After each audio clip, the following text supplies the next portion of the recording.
Good morning. We're doing a little multitasking.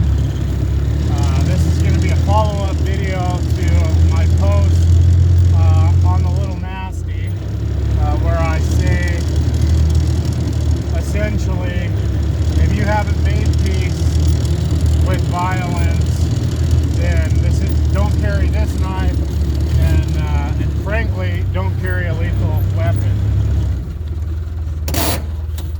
I'm a Christian, and that informs everything for me.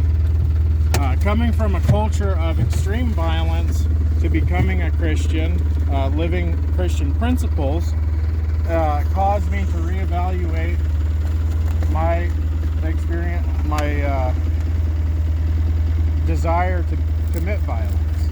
Okay, so I actually at one point was semi-pacifist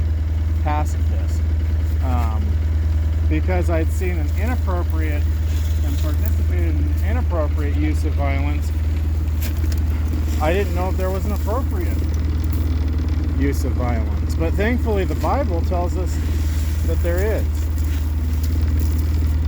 and kind of explains it a little bit. So there's a passage in Romans 13 that tells us, insofar as it depends on you, live at peace with all men.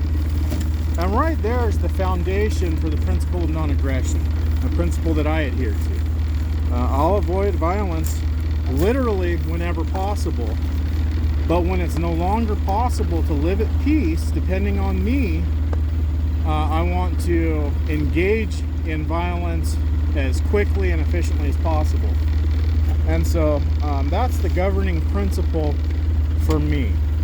You need to make a decision before you have to act on the decision, what your red line is and what you're comfortable with as an individual. It's really a deep personal, I would say spiritual decision to take a life.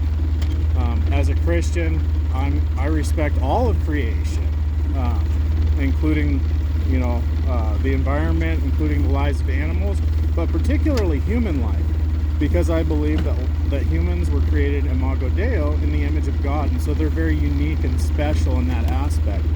And so it's really something that you need to decide on your own before you have to act on that decision. You don't want to decide in the moment. That's, in my opinion, that's why a lot of people struggle with things after the fact, is because they haven't thought through the consequences before they get into a position to be acting on things that they haven't really considered. If you're going to carry a gun or a knife, you need to be prepared to take a human life. Right? Weapons aren't there to intimidate people primarily.